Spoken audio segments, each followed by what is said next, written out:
What's up, Blue Room Nation? It's your boy Jonathan, and welcome back to John's Corner. Sorry I missed Thursday. A hectic day. I apologize. Please forgive me. All right, let's just jump right into it. All right. So, what about that Game of Thrones? Y'all see the Game of Thrones? Daenerys and Jon just met. Not really gonna dive into it in case you guys haven't watched it, but that shit was amazing. I'm so excited for next week's episode. Apparently the script for next week's episode has been leaked online, but why would you? I mean, I want to read it, but after I see the episode, why would you read it before watching the episode and spoil what happens? Like, that's ludicrous, man. Oh, but Daenerys and Jon, man, that tension when they were there, you could cut through that with a damn knife. But all right, let's get into it. I want to talk off the bat. I want to talk about Star Trek Discovery. Now I know we talked about it a little bit before, but I'm worried about it.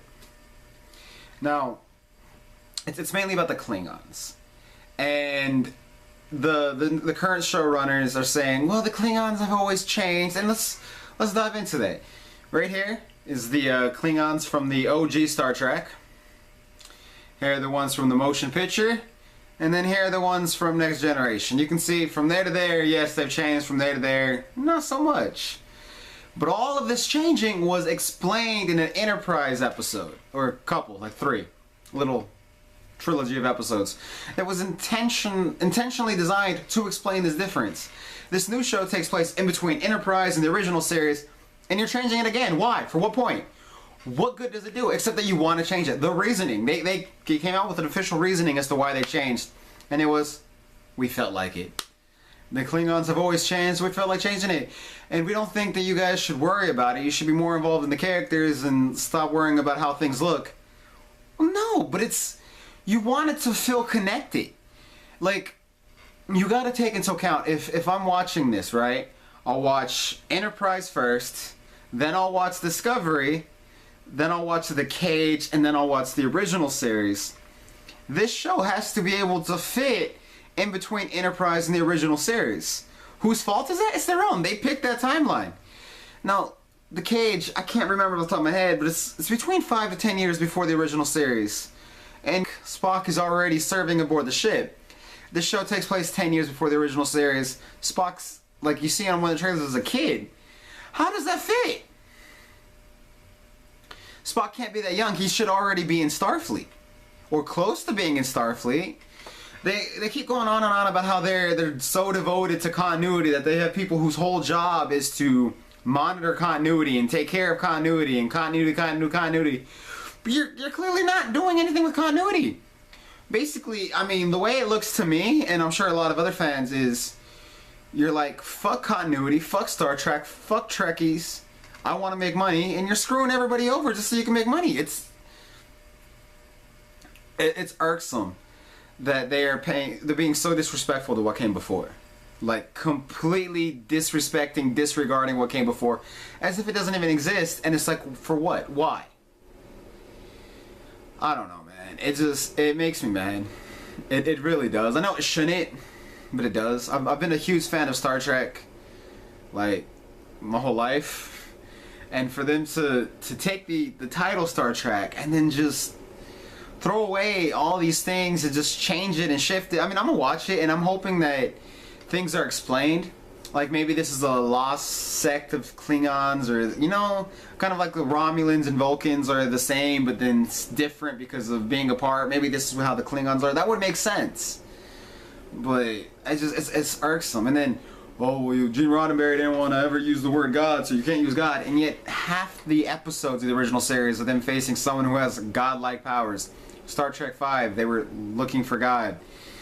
Gene Roddenberry's Star Trek had no issue with God, so why you can't even use the word on this new show? Meanwhile, you're throwing out the no conflict between crew members rule because you're like, well, that rule's stupid. So you're gonna over-follow one set of rules and completely disregard other rules, just depending on what you want to do. And the no conflict rule, a lot of Star Trek writers complained about it, but they dealt with it. And it made interesting stories. Because it was different than everything else that's on TV. You throwing that out, you're doing it just because you're lazy, because you don't want to do the job that all the other Star Trek writers that came before you did. It's irksome. Like, I don't know.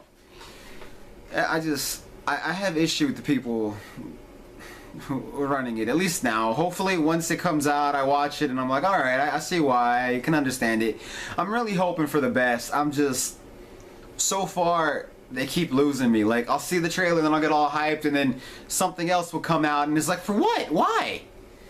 And it's bad enough that they have it on the CBS app. Like, they don't have it on the actual CBS. Like, for what? Why are you making people pay a subscription fee? But the only thing you have on there is the spin-off to some show that I've never even heard of. The Good Fight, Good Wife, Good whatever. And then this. It makes no sense. Like, who's really gonna buy it just for that? I don't know. I'm hoping that they prove me wrong and that this is the greatest Star Trek show we've ever had, but I'm not overly optimistic about it right now. I'm not. I'm trying to be, but I'm not. Yeah, I'm not. But in other news, this next bit of news, it's weird because it keeps coming and disappearing and coming and disappearing, and it's like, is it true? Is it not true? What's happening?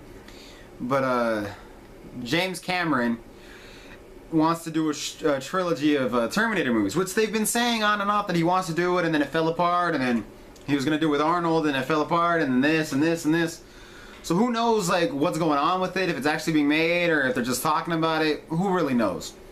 Personally, I hope they do it. I actually thought Genesis was a hell of a lot better than 3 and 4. Hell of a lot better. But and hopefully 6, 7, and 8 would be even better than that. Hopefully, I mean, we can hope, right? But if I had my pick, like if I was James Cameron and I was doing Terminator movies, not that I have the audacity to tell James Cameron what to do, man's a genius.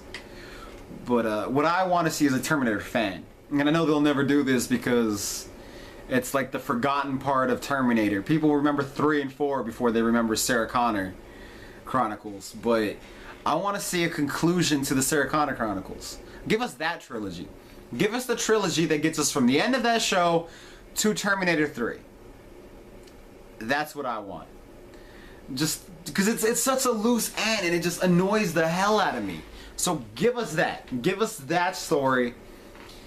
Because, I mean, what else are you going to do? Genesis kind of fucked a lot of shit up. Like, I liked it, but it did change a lot of stuff, and it did rearrange the whole timeline. But the one thing Genesis did do that I liked is it validated the Sarah Connor Chronicles. Because in Terminator 1, they state that you can't go forward in time, you can only go backwards. It's a one-way process.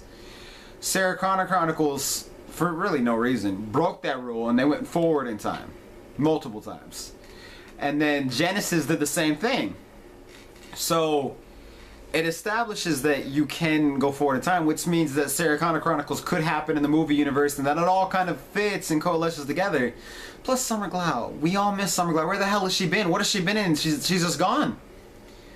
Someone that talented and that beautiful? I mean, I haven't seen her since Arrow. She needs to come back. We need her on our screens. I don't care if it's TV, movie, what. She needs to be somewhere. Find Cameron, which is her name on the Sarah Connor Chronicles. Check it out. But yeah, I'm excited about the trilogy. I would prefer it to be about that because I think that would be awesome. I think that'd be a lot of fun, and that people would get a kick out of it. I mean, I know it's probably not going to happen. They're probably not going to do that. His movies will probably have nothing to do with any of the other movies, but that would be cool. Or the other thing I'd want to see is the war, which is what Salvation was supposed to be before they made it about some random guy cyborg thing and dismissed John Connor like he was nothing. Like, give us the actual war. Because that's been the best part of the franchise since Terminator 1. Like, let us see that. I don't know. But you guys let me know in the comments below if you're excited about the Terminator movie, or if you think it's not going to happen, or what you'd want it to be about. Or even your thoughts on Star Trek Discovery. Let me know about that too. I'm Jonathan. This is Uncanny Fans. This is John Corner on Uncanny Fans. Give us legends.